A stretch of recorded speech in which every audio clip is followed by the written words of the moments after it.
जय हिंद दोस्तों, मैं चंदन राय एक बार फिर से सिंथेटिक्स का वीडियो लेके आपके बीच आया हुआ हूँ। पार्ट 1 वीडियो पड़ चुका है जो कि इंट्रोडक्शन वीडियो था सिंथेटिक्स का, और आज हम बात करेंगे सिंथेटिक्स की फॉर्मेशन ऑफ सिंपल सेंटेंस। पिछले वीडियो में मैंने बताया कि सिंपल सेंटेंस कैसे बनाते हैं। ये टॉपिक 11th और 12th के नजरिए से बहुत ही इंपॉर्टेंट है यूपी बोर्ड में, और वैसे भी अगर आप एसएससी का प्रिपरेशन करते हो, आप टेट देते हो, आप बीटीसी का सेमेस्टर एग्जाम देते हो, तो वहां पर भी ये वीडियो आपके लिए उतना ही इंपॉर्टेंट रहेगा। तो आज हम लोग कल मैंने आपको बताया था कि 7 रूल होते हैं, कुल 7 रूल होते हैं जिनके द्वारा हम लोग क्या बना सकते हैं, फॉर्मेशंस ऑफ सिंपल सेंटेंस। यानी कि सिंथेटिक्स पढ़ेंगे, एग्जाम में वाक्य आएंगे सिंपल कॉम्प्लेक्स कंपाउंड, तो जब सिंपल बनाने को आएगा तो हम क्या कर सकेंगे, उसमें से मुझे एक सिंपल होगा, एक कॉम्प्लेक्स, एक कंपाउंड। तो आपको जब सिंपल बनाना होगा तो जो सेंटेंस दिया होगा वो 7 रूल ऐसे होंगे जिनके द्वारा सिंपल सेंटेंस बन सकता है। लेकिन कभी बोर्ड एग्जाम में ये नहीं कहता कि आप इन 7 में से पहले रूल से बनाओ, दूसरे रूल से बनाओ, तीसरे रूल से बनाओ, ऐसा कभी नहीं कहता है। वो केवल कहता है कि सिंपल बनाओ। और ऐसा भी नहीं है कि वो जो 7 रूल होते हैं सभी नियम एक सेंटेंस में फॉलो होते हैं। बताइए, अगर ऐसा होता तो कोई 7 रूल पढ़ता? बिल्कुल ना पढ़ता। हम लोग एक रूल पढ़ लेते, कहते हैं ऐसे से बन जा रहा, 7 रूल पढ़ने की क्या जरूरत है। तो यहाँ पर इसीलिए 7 पढ़ना जरूरी है कि पता नहीं किस रूल का वाक्य वहां पर आ जाए। तो आज हम लोग बात करें किसकी, आज हम सब बात करेंगे पार्टिसिपल का प्रयोग। तो मैंने कल आपको पिछले वीडियो में बहुत अच्छे से बताया कि पार्टिसिपल किसे कहते हैं। एक बार फिर उसका थोड़ा सा हाईलाइट देखिए, पार्टिसिपल किसे कहते हैं। वर्ब की फर्स्ट फॉर्म में आईएनजी लगाते हैं, third form having plus third form. Participle किसे कहते हैं? तो ऐसा शब्द, ध्यान दीजिए, ऐसा शब्द जो वर्ब के साथ साथ, ऐसा शब्द जो वर्ब के साथ साथ एडजेक्टिव का काम करे। यानी कि कोई आपको ऐसा शब्द दिया जाएगा, ऐसा पार्ट ऑफ स्पीच दिया जाएगा जो वर्ब भी रहेगा और एडजेक्टिव का भी काम करेगा, तो क्या कहलाएगा? वो पार्टिसिपल कहलाएगा। अब काइंड्स ऑफ पार्टिसिपल की बात करते हैं कि पार्टिसिपल कितने प्रकार के होते हैं। तो पार्टिसिपल बच्चों 3 प्रकार के होते हैं, प्रेजेंट पार्टिसिपल, पास्ट पार्टिसिपल और परफेक्ट पार्टिसिपल। कोई आपसे पूछता है पार्टिसिपल कितने प्रकार के? 3 प्रकार के, प्रेजेंट पार्टिसिपल, पास्ट पार्टिसिपल और परफेक्ट पार्टिसिपल। प्रेजेंट पार्टिसिपल बनता कैसे है, पास्ट कैसे बनता है और परफेक्ट कैसे बनता है, इसके बारे में थोड़ा हम लोग यहाँ पर डिस्कस करेंगे। देखिए, जब वर्ब की फर्स्ट फॉर्म में आईएनजी लगाएंगे, यानी कि वर्ब की फर्स्ट फॉर्म होगी उसमें आईएनजी लगाएंगे, तो क्या बनता है? आप देख सकते हैं प्रेजेंट पार्टिसिपल बनता है। वर्ब की थर्ड फॉर्म का प्रयोग करते हैं, पास्ट पार्टिसिपल बनता है। और जब हम यहाँ पर हैविंग के साथ वर्ब की थर्ड फॉर्म लगाते हैं तो क्या बनता है? परफेक्ट पार्टिसिपल बनता है। लेकिन अब सबसे इंपॉर्टेंट बात है कि अगर आपको 2 सेंटेंस दिए गए, 2 से ज्यादा सेंटेंस दिए गए, तो आप ये कैसे जानोगे कि यहाँ पर पार्टिसिपल का रूल लगेगा? तो पहली चीज ये है कि वाक्य के जो सब्जेक्ट हैं वो समान होने चाहिए। अगर आपको 2 वाक्य दिए गए हैं, दोनों वाक्यों के सब्जेक्ट क्या है? दोनों वाक्यों के सब्जेक्ट समान है, तो एक बात तो क्लियर है कि आपका पार्टिसिपल का ही रूल लगेगा। चलिए, एक बात तो क्लियर हो गई। अब पार्टिसिपल की कुछ बेसिक चीजें होती हैं, उसको समझ लेते हैं कि जब 2 या 2 से अधिक वाक्यों को मिलाकर एक सिंपल सेंटेंस बनाया जाता है तो पार्टिसिपल का रूल प्रयोग करते हैं। उसमें करते क्या है, एक वाक्य की फाइनाइट वर्ब को पार्टिसिपल में बदल देते हैं और दूसरे वाक्य की फाइनाइट वर्ब को ज्यों का त्यों लिख देते हैं। यानी कि आपको जब सेंटेंस मिलेंगे और आपको पार्टिसिपल से बनाना है तो आप कैसे बनाएंगे, उसमें से एक क्रिया को क्या करेंगे, पार्टिसिपल में चेंज कर देंगे। अब जिस पार्टिसिपल से बनेगा, चाहे वो प्रेजेंट से, चाहे पास्ट से, चाहे परफेक्ट से, आप क्या करेंगे, उसको पार्टिसिपल में बदल देंगे। किसको? क्रिया को।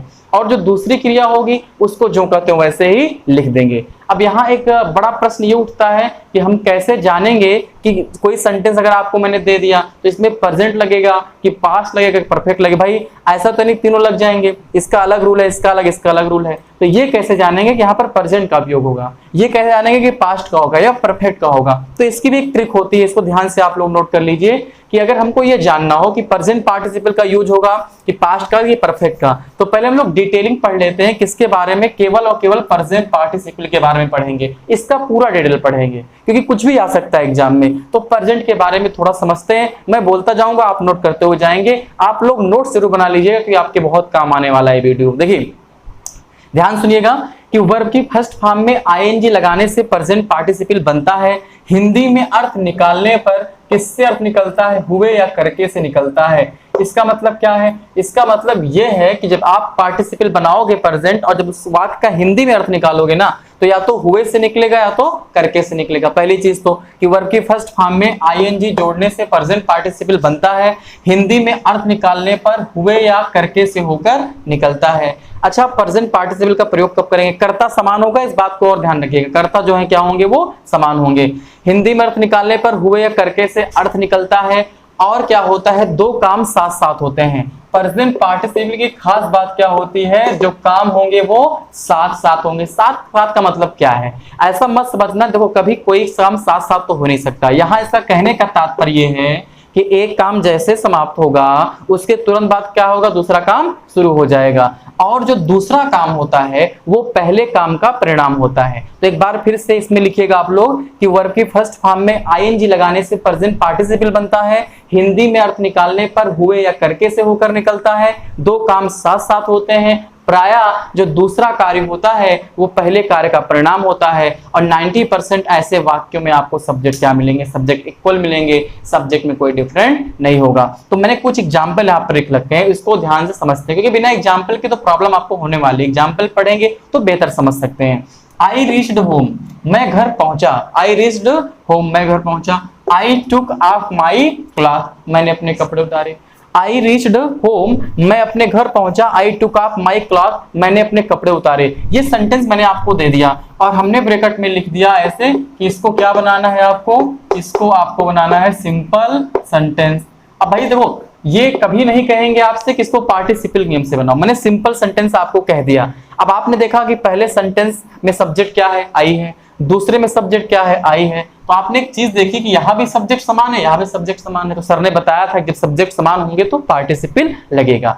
लेकिन अब भाई पार्टिसिपल तो तीन होते हैं, अब तीनों में से कौन सा लगेगा, तो हम क्या करेंगे, इसका अर्थ निकाल लेंगे। आगे मैं आपको और भी बताऊंगा कि अगर आपको अर्थ नहीं आता है, आप अर्थ निकालना नहीं जानते हो, उसके बाद भी आपके पास एक ऐसी ट्रिक मैं आपको बताऊंगा कि आप जो है इसका सिंथेसिस आसानी से कर सकते हो। तो यहाँ क्या होगा, आई रीच्ड होम, मैं घर पहुंचा।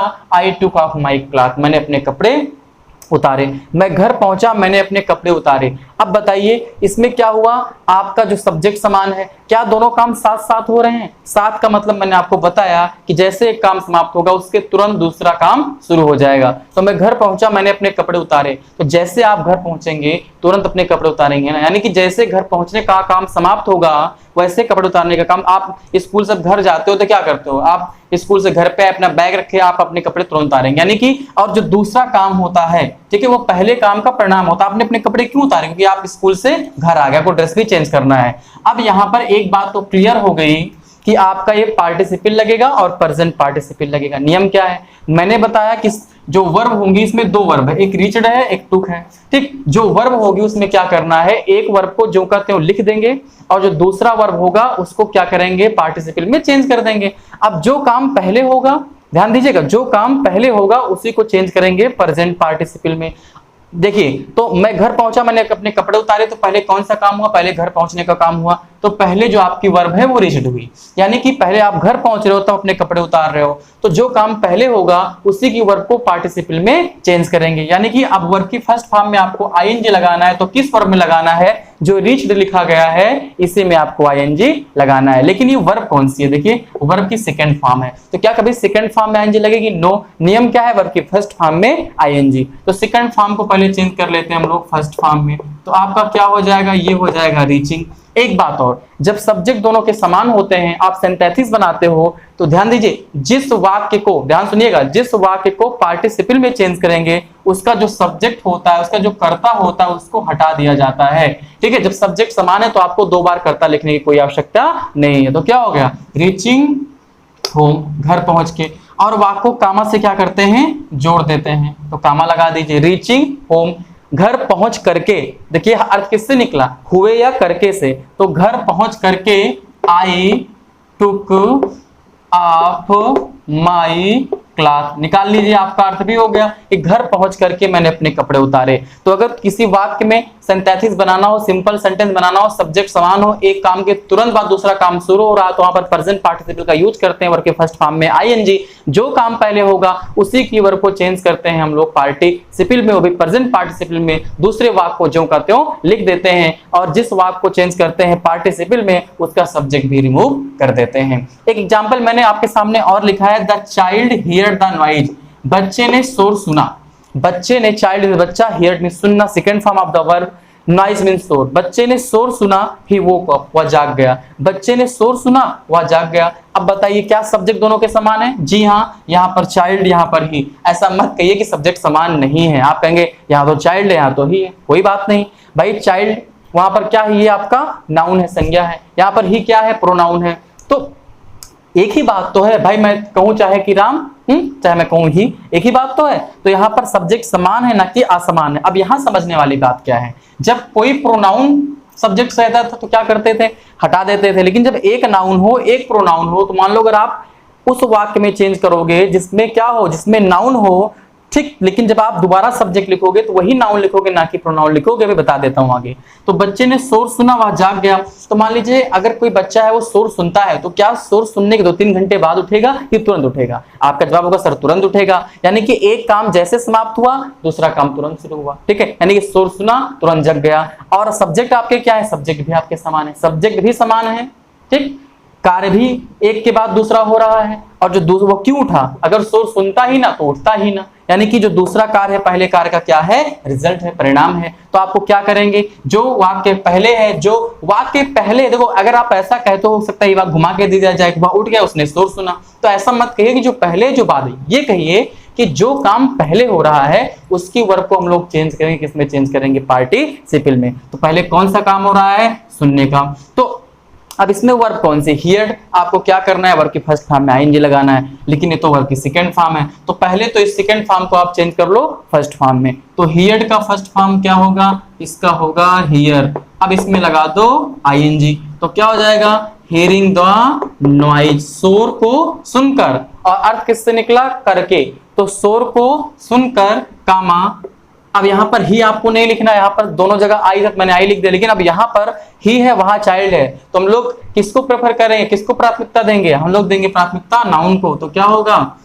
Hearing the noise, the child woke up. अभी हम लोग केवल प्रेजेंट पार्टिसिपल की बात कर रहे हैं, तो एग्जाम्पल भी केवल प्रेजेंट पार्टिसिपल के ही आएंगे। आगे बात करते हैं, ही जम्प्ड अप, वह कूदा, ही रैन अवे, वह भाग गया। तो अब बताइए सब्जेक्ट क्या है? समान है। ठीक, आगे जब मैं आपको ट्रिक बताऊंगा तो मैं आपको कुछ वर्ब लिखवा दूंगा, नोट करवा दूंगा कि अगर वो वर्ब आएंगी, जैसे मैंने आपको लिखा दिया कहीं हियर्ड आ गया तो आप प्रेजेंट पार्टिसिपल लगा दो। तो मैं आपको जो ट्रिक है उसको लिखवा दूंगा, तो आप वर्ब देख करके ही जान जाओगे कौन सा यहाँ पर पार्टिसिपल लगेगा। ये बात देखिए, ही जम्प्ड अप, वह कूदा, ही रैन अवे, वह भाग गया। अब आप बताइए अगर कोई व्यक्ति कूदता है तो तुरंत भागेगा? कूदने 2-3 घंटे बाद भागेगा? निश्चित सी बात है तुरंत भागेगा। लेकिन यहाँ पहले कौन सा काम हो रहा है? कूदने का, भागने का? तो पहले कूदने का काम हो रहा है। करता क्या है? समान है। तो जो काम पहले हो रहा है उस वर्ब की क्या करेंगे? उसको चेंज कर देंगे हम लोग पार्टिसिपल में। और वे किस पार्टिसिपल में? प्रेजेंट पार्टिसिपल में। तो यहाँ पहले कौन सा काम हो रहा है? कूदने का। तो यहाँ पर जम्प्ड लिखा गया, वर्ब की सेकेंड फॉर्म है। तो आपको क्या करना है? पहले तो इसको फर्स्ट फॉर्म में चेंज कर लेना। तो क्या हो जाएगा? JUMP हो जाएगा जंपिंग अप। ठीक, जंपिंग अप, कूद करके। आप जिस वाक्य को चेंज करोगे पार्टिसिपल में, उसका कर्ता हटा देना है, कामा से जोड़ देना है। तो जंपिंग अप, ही रैन अबे, कूद कर वह भाग गया। तो जंपिंग अप, ही रैन अबे। ये आपके हो गए 3 सेंटेंस। और भी सेंटेंस है, आपके पास बुक्स होंगी, आप बनाइए। कोई प्रॉब्लम होती है आपको तो आप कमेंट कर सकते हो, उसका जवाब आपको मिलेगा।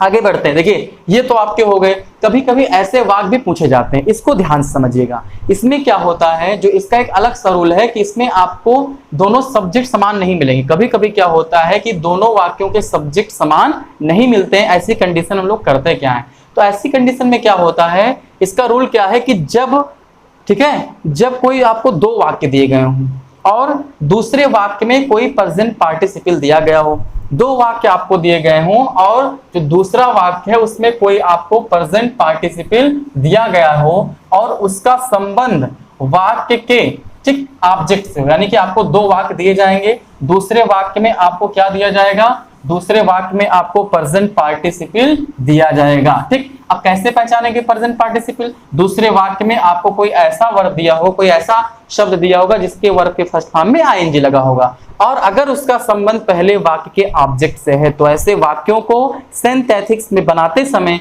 क्या करते हैं? पहले ऑब्जेक्ट के जस्ट तुरंत बाद लिख देते हैं। ध्यान सुनिएगा, यदि आपको 2 या 2 से अधिक वाक्य दिए गए हों और दूसरे वाक्य में कोई ऐसा शब्द हो जिसमें आईएनजी जुड़ा हो और उस शब्द का संबंध पहले वाक्य के ऑब्जेक्ट से हो, तो क्या करते हैं, पहला वाक्य जो कहते हैं लिख देते हैं और दूसरे वाक्य में जिस शब्द में आईएनजी लगा है वहां से उठाते हैं और पहले वाक्य के ऑब्जेक्ट से उसको जोड़ के लिख देते हैं। देखिए समझिए थोड़ा सा। ए फनी फॉक्स सा सम ग्रेप्स, एक विचित्र लोमड़ी ने कुछ अंगूर देखे, ठीक। दे beer hanging from A wine, वो लताओं से लटक रहे थे। तो यहाँ पर जो दे शब्द आया है, ठीक, एक ये आया है, एक शब्द आया हैंगिंग लटकना। तो यहाँ पर किसके लटकने की बात हो रही है, ग्रेप्स के। कौन लटक रहा था, अंगूर लटक रहा। तो मैंने क्या बताया, और यहाँ पर देखिए आईएनजी लगा हुआ है, मैंने बताया वर्ब की फर्स्ट फॉर्म में आईएनजी लगा होगा। This is the form of participle and present participle. तो जब प्रेजेंट पार्टिसिपल के रूप में कोई आपको वर्ब दी हो और उसका संबंध वाक्य के ऑब्जेक्ट से हो, तो क्या करते हैं, पहले वाक्य को जो कहते हैं लिखेंगे और जहां से आईएनजी लगा है वहीं से उठा के पहले वाक्य के ऑब्जेक्ट से उसको ऐड कर देंगे। तो जैसे मान लीजिए इसका आंसर क्या होगा, इसका आंसर आपका क्या होगा, ए फनी फॉक्स, ठीक है, ए फनी फॉक्स सा सम grapes, a funny fox saw some grapes hanging